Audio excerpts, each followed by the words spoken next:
بسم اللہ الرحمن الرحیم نحمدہ ونصلی علی رسولہ الکریم اما بعد۔ زندگی میں بار بار ایک بات پیش آتی رہتی ہے کہ آدمی طبیعت اور صحت کے اعتبار سے کبھی تندرست محسوس کرتا ہے اپنے آپ کو اور کبھی بیمار محسوس کرتا ہے۔ تو جب وہ اپنے آپ کو محسوس کرنے لگتا ہے کہ آج طبیعت میری خراب ہے، اسے احساس جب ہوتا ہے تو یہ احساس بڑھتا جاتا ہے۔ آج طبیعت خراب ہے، آج کچھ تھکان زیادہ ہے، آج تو ہلکا سا بخار ہو رہا ہے، یہ بار بار اس کو خیال آتا رہتا ہے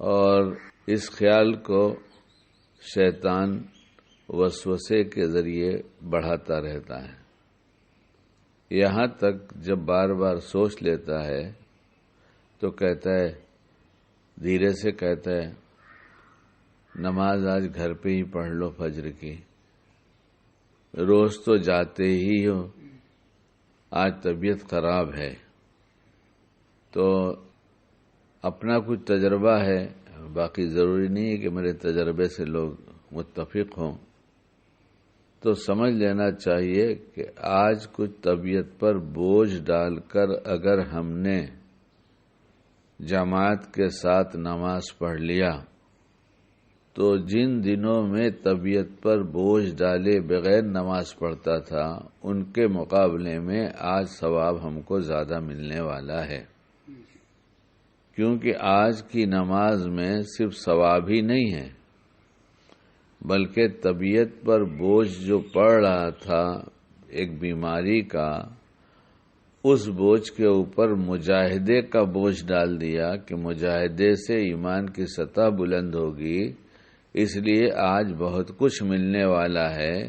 ابھی تو ایسی حالت میں نہیں ہے کہ مسجد تک ایک دم سے نہیں جا سکتا ہے، اور ایسی حالت میں جبکہ سوچ آ رہی ہے، جا رہی ہے کہ مسجد میں جاؤں کہ نہ جاؤں، اور یہ خیال غالب ہو رہا ہے کہ طبیعت خراب ہے آج جانے دو، یہ غالب ہو رہا ہے، تو تھوڑی دیر کے لیے اگر سوچ لیا جائے کہ ہمارا روپیہ کسی پر 5 لاکھ روپیہ باقی تھا جو ڈوب گیا تھا اور ہم سمجھ رہے تھے کہ اب تو ملے گا نہیں، ہم نے بھی انا للہ پڑھ لیا تھا اور بھول گئے تھے کہ میرا کوئی پیسہ کسی پر باقی ہے، اس لیے کہ اس کے آنے کی امید نہیں ہے، برسوں ہو گئے، لیکن ایسی حالت میں اس کا فون آ گیا کہ میں فجر کی نماز تمہاری مسجد میں پڑھوں گا اور وہ جو تمہارے 5 لاکھ روپے ہیں وہ بھی دینا چاہتا تھا، اسی لیے آ رہا ہوں، تو اب ہمیں خود اندازہ لگ جائے گا کہ وہ طبیعت جو ابھی تک بوجھل تھی وہ اس خبر سے نشاط میں بدل گئی یا نہیں بدل گئی۔ طبیعت میں بشاشت آ گئی اور سب بھول گئے کہ ہائے دکھ رہا تھا، ہائے بخار ہو رہا ہے، ایسا ہو رہا ہے، سب بھول گئے اور اس روپے کی خوشی میں ایک دم تیز رفتار سے بھاگیں گے، جلدی سے جائیں گے کہ ایک رکعت بھی نہ چھوٹے، ایسا نہ ہو کہ ہماری رکعت چھوٹ جائے اور وہ دیکھے کہ ہیں تو نہیں مسجد میں، ہم اپنی رکعت پوری کرنے میں لگے، اس نے نگاہ ڈالا، دیکھا تو اس کے سمجھ میں نہیں آیا، ہماری بڑی مسجد ہے ماشاءاللہ، صفحہ اتنی بڑی ہے کہ ہم تو بھاگے تھے تو کنارے تھے بالکل، تو اس نے سمجھا ہوتا ہے نہیں، اور 12-15 سال کے بعد ملاقات بھی ہوئی تھی، اب ہمارے داڑھی کے بال سفید ہو گئے، نظر بھی بھائی تو نہیں ہے، تو یہ نماز جو چھوٹی ہے اس کے پوری کرنے میں کتنی جلد بازی ہوگی، کہیں وہ چلا نہ جائے واپس، کہیں وہ واپس نہ چلا جائے، اس لیے نماز کیا ہوگی، فٹافٹ ہوگی، جلدی جلدی، تاکہ وہ نکلنے سے پہلے مجھے کہہ دوں بھائی میں ہوں ادھر ہی، میں ہوں۔ تو 5 لاکھ روپے سے زیادہ وہ مجاہدہ اہمیت رکھتا ہے کہ مسجد میں جانے کے لیے جو سوچ رہے تھے کہ نہیں جائیں گے، اور ہمت کیا، مجاہدہ ہوا اور مسجد میں پہنچ گئے، تو اللہ کی قسم 5 لاکھ کچھ بھی نہیں ہے جو مجاہدے سے ایمان کی سطح بلند ہوگی۔ اس مجاہدے سے خالی آج نماز کا نفع ہی نہیں ہوگا، نماز کا نور ہی نہیں ملے گا، بلکہ آج اس مجاہدے میں کا نور بھی ملے گا، جو بہت بہت بڑی چیز ہے۔ اس لیے کہ ہدایت کی سطح بلند ہوتی ہے مجاہدے سے۔ کس سے؟ ہاں، والذین جاہدوا فینا لنہدینہم سبلنا، یہی ضابطہ ہے ہدایت کے بڑھنے کا، ہدایت کے ملنے کا۔ تو اگر ہمیں یہ سمجھ میں آ جائے کہ یہ جو ہے نفس شیطان پریشان کر رہا ہے، آج رہنے دو، آج گھر پہ نماز پڑھ لو، تو سمجھنا چاہیے کہ یہ موقع ہے، کچھ ملنے والا ہے اور اس سے فائدہ اٹھانا چاہیے۔ سمجھنا چاہیے ڈوبا ہوا پیمنٹ جو ہے آج مل جائے گا۔ اتنے دن سے بھول گیا تھا کہ مجاہدہ کیا چیز ہے، تو اللہ نے آج مجاہدے کی شکل بنائے کہ آج آ جا، آج وہ کچھ ملے گا جو 10 سال کی محنت میں تمہیں نہیں ملا تھا۔ آج تھوڑا سا مجاہدہ کر لے، تیری ہدایت کی سطح بلند کر دوں گا۔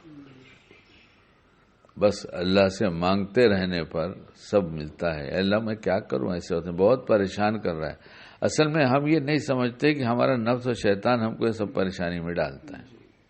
بخار و طبیعت کی خرابی تو ہوتی ہی رہتی ہے، لیکن اتنا کیا سوچنا، اور اس کے مقابلے میں وہ 5 لاکھ روپیہ سوچ لیں، تب تو بخار ختم ہو جائے گا۔ 5 لاکھ کا انجیکشن لگے تو جسمانی بخار ختم ہو جائے گا، اور ہدایت کی گولی کھا لو تو روحانی سطح بلند ہو جائے گی، اس کے سارے بخار جو بیماریاں ہیں روحانی وہ سب ختم ہو جائیں گی۔ اس لیے ذرا سا ہم تھوڑا سا اللہ پاک سے بات کریں اور تھوڑا نفس شیطان کو پہچانیں۔ ہر بھلے کام کے رکاوٹ کے موقع پر یہ ہم سمجھنے لگیں کہ شیطان آ گیا ہے، اور اگر ہمیں کچھ نہیں سمجھ میں آتا، ہم اس کا مقابلہ نہیں کر سکتے، تو اللہ کو بلانا تو شروع کر دیں۔ شیطان یہ کہے گا مرنے کے بعد، جب ہم کہیں گے اس سے نا اللہ ہماری حفاظت فرمائے جہنم میں جانے سے سب کی پوری امت کی، کہ میں نے کب تیرا ہاتھ پکڑ کے کھینچا تھا، میں تو کہہ رہا تھا گھر پہ نماز پڑھ لے، طبیعت خراب ہے، کہا ہی تو تھا۔ تو جب میں نے تجھ سے کہا تھا تو اس سے پہلے اللہ کے منادی نے تجھ سے کہا تھا مسجد میں آ جا، سب ملے گا، فلاح میں سب چیز ہے نا۔ تو مجھ سے پہلے تو اللہ کے منادی نے جب پکارا تھا تو نے اس کی تو نہیں سنا تھا، جب میں نے بھی کہا تو میری کیوں سن لیا تھا؟ میں کیا کروں، میرا کام تھا کہنے کا، تیرا کام کا کرنے نہ کر تیرا تھا۔ اللہ کا کام بتانا تھا، اللہ نے بتا دیا، ایک آواز لگی کہ آ جاؤ میرے گھر میں، آ جاؤ، تمہاری نیند سے اچھی ہے ہماری مسجد، تمہارے بستر سے اچھا ہے یا آپ کا فرش، آ جاؤ سب چھوڑ کے، یہاں بہت کچھ ملنے والا ہے، فلاح میں سب کچھ مل جائے گا۔ حی علی الصلاح کے بعد جو حی علی الفلاح ہے اس میں سب کچھ مل جائے گا۔ تو وہ تو لینے کے لیے تم گئے نہیں، اور میں نے کہا سو جاؤ تو تم کہنے لگے ہاں دکھتا ہے۔ میں نے بھی تو یہی کہا تھا، پکڑ کے سلایا تھوڑا ہی تھا، میں نے کہا ہی تو تھا تم سے، تمہیں اللہ کی بات ماننا تھا یا میری بات ماننا تھا، فیصلہ تم کو کرنا تھا، مجھے نہیں کرنا تھا، میرا تو کام یہ تھا، میں اپنا کام کر رہا تھا۔ تو اس لیے اگر ہم اس کے شکار ہو چکے ہیں اور بار بار ہو چکے ہیں تو اب تو ہوشیار ہو جائیں، اور اس ہوشیاری کا مطلب یہ ہے کہ اگر ہمیں نہیں بھی آتا تو ہم اللہ سے کہنا شروع کر دیں کہ اللہ پاک بچائیے، اللہ پاک بچائیے، اور واقعی بڑا فائدہ ہوتا ہے، بہت فائدہ ہوتا ہے۔ آج اتنی نیند تھی، اللہ نے وقت پہ جگا دیا، 4 رکعت ہو گئی، لیکن مناجات مقبول ہاتھ میں ہے اور میں سو جا رہا ہوں۔ تو اس نے ایک تقریر کر دیا، کل نیند بہت کم ہوئی تھی، رات کو 2:30 بجے مہمان آ گئے تھے، اور اتنے سارے مہمان تھے، اب ان کی دلجوئی کے لیے فجر کے بعد بیٹھنا ہی پڑا، ان کے ناشتے کا انتظام اور یہ وہ سب کرنا پڑا۔ حالانکہ مجھے کرنا نہیں پڑتا، لیکن فکر تو رہتی ہے کہ کچھ احباب کی ذمہ داری میں کام کرا دوں، تو یہ کرنا پڑا۔ تو کل تم ایک دم تھکے تھے، جمعہ کا دن تھا، اور رات کو لیٹ سوئے تھے، 12 کے بعد سوئے تھے، صبح جلدی اٹھ گئے تھے۔ حکیم صاحب نے بھی کہا ہے کہ جو زیادہ سویا کرو، اب صحت تمہاری ایسی نہیں رہی۔ یعنی تقریر تو اتنی جانتا ہے شیطان، ایک کے بعد دوسری، دوسری کے بعد تیسری اس میں جوڑے جاتا ہے. تو خوب تقریر کیا اس نے. تو میں نے کہا بھائی میں 10 بجے رات سو گیا ہوں. تو فوراً کہتا ہے 2 دفعہ پیشاب بھی تو کیا ہے تم نے، نیند ڈسٹرب ہوئی نا؟ کہا ہوئی تو ہے لیکن پھر سو بھی تو گیا تھا. تو پھر 5:30 بجے قریب استنجا لگا. تو اس نے کہا کہ بہت دیکھو آنکھیں کھل نہیں رہی، گھڑی وڑی مت دیکھو، ابھی 1 گھنٹہ بھی باقی ہوگا، دیکھ لو گے تو پھر بے چینی کی نیند ہو جائے گی، اس لیے گھڑی مت دیکھو، سو جاؤ. الارم تو لگایا ہے نا. اب جیسے آگے لیٹا تو پتہ چلا الارم بج گیا. تو کہنے لگا اچھا ایسا ہے کہ وہ کروٹ بدلنے والی دعا یاد دلایا اس نے کہ ابھی تو اٹھنا ہی ہے تم کو، کروٹ بدلنے والی دعا پڑھ لو. اچھا تو پڑھ لیتا ہوں. اب کروٹ بدلا تو آدھی پڑھا، سو گیا. لیکن بندے کا ارادہ جب پکا تھا تو اللہ نے پھر جگا دیا. خیر مجھے بلاؤ، مجھے بلاؤ، ارے مجھے تو بلاؤ. پھر اپنی عادت کچھ اللہ نے ایسی بنا دیا کہ زور زور سے کہنے لگتا ہوں اللہ کی توفیق سے، اللہ پاک نفس آیا، شیطان آیا، یہ دونوں ہم کو لوٹ لیں گے، آپ بچا لیجئے، آپ اٹھا دیجئے تبھی اٹھ سکتا ہوں ورنہ نہیں اٹھ سکتا میں. اور وہ ہے دعا جو لا الہ الا اللہ وحدہ لا شریک لہ لہ الملک ولہ الحمد وہو علی کل شیء قدیر سبحان اللہ والحمد للہ ولا الہ الا اللہ واللہ اکبر اللہم اغفر لی. تو وہ پڑھنے کی توفیق ہوتی ہے. اس میں بہت ایسے کلمات ہیں اللہ کی بڑائی کے ہیں. ہاں تو بلاتے ہی جیسے لگتا ہے کہ ایک دم جیسے ایسا زور سے بھاگا ہے کہ پھر چلا گیا ایک دم. اب اٹھ گئے، استنجا وضو کر کے نماز کی توفیق ہو گئی، پڑھ لیے. اب مناجات مقبول ہاتھ میں اٹھایا تو یوں نیند آ رہی ہے. بس ہر دعا مشکل سے پڑھتا ہوں گا کہ سو جاتا ہوں گا. ارے یار کیا مشکل لگا ہے اس نے. ارے یا اللہ، میں نے اس سے کہا دیکھ پڑھوں گا، میں سوؤں گا تو ہے نہیں. اگر تو فجر سے پہلے کی جتنی دعائیں ہیں نہیں پڑھنے دے گا میں فجر کے بعد پڑھوں گا. لیکن وہ تو مانا نہیں. خیر وہ ہو گئی تو اہلیہ بھی پڑھ رہی تھی تو میں نے کو اشارہ کیا بھوک بہت لگی ہے، تلوینہ لاؤ. کہا کچھ نہیں، اشارہ کیا، سمجھ گئیں لے کر آئیں. تو اتنے میں فجر کا وقت ہوا تو سنت پڑھ لیا. مگر سنت کے بعد جو دعائیں ہیں اسے پڑھنے سے پہلے ہم نے کہا اب ذرا منہ چلتا ہے نا، جب کھانا وانا کچھ ہو جاتا ہے تو کچھ تو نیند بھاگتی ہے، کچھ تو اسباب کرتے رہو، شاید اس سے چھٹکارا مل جائے. تو مجھے آج تو عجیب بات تھی کہ چمچ منہ میں ڈالتا تھا، تلوینہ کے چمچ منہ میں ڈالا، نکالا اور اس میں بھی سونے لگا. میں نے کوئی بہت بڑا فائدہ ہونے والا ہے آج. ایسی کیا نیند آ رہی ہے، تلوینہ منہ میں ڈالا اور سونے لگا. تو خیر اب ذہن سازی تھی اس کی پوری طرح سے کہ آج تو نیچے جاؤ مت نماز کے لیے. وہ اللہ ہی توفیق دیتا ہے.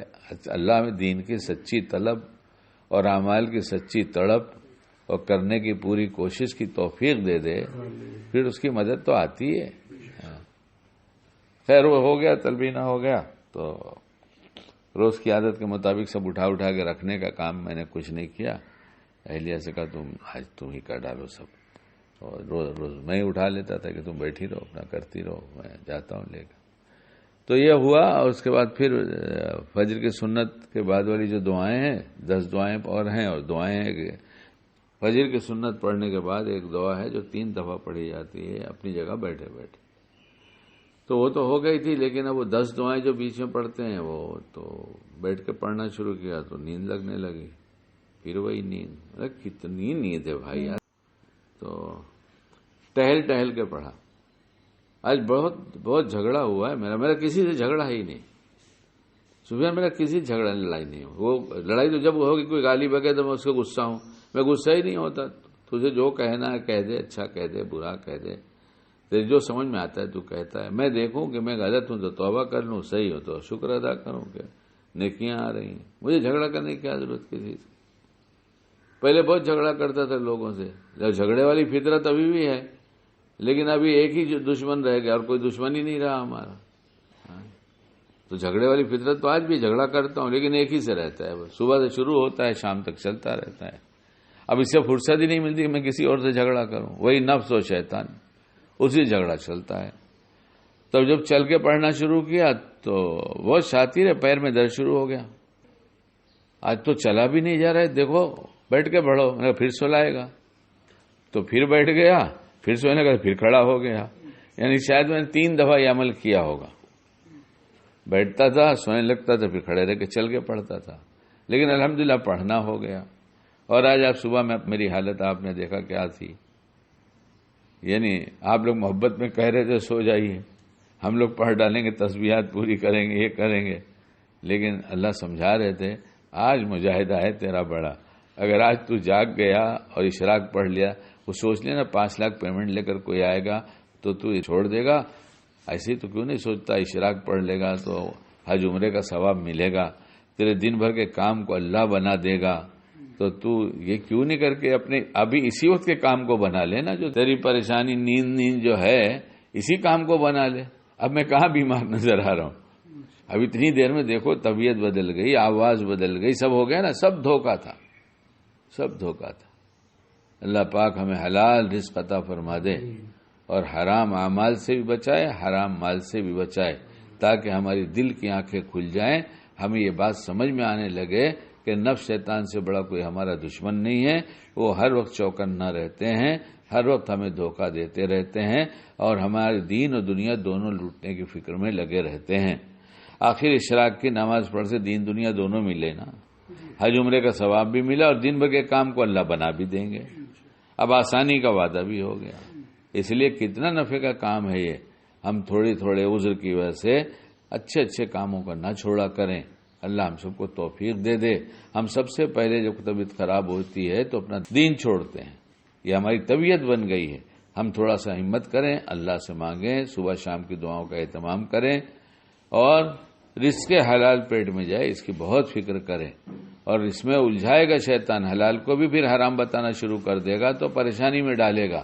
نہیں، جیسے حرام کو حلال کہنا ناجائز ہے ایسے حلال کو حرام کہنا بھی ناجائز، اس لیے اللہ سے مانگے، علماء سے پوچھیں، جو فتویٰ ہے اس پر عمل کر لیں، اللہ ہم سب کو باعمل بنائے۔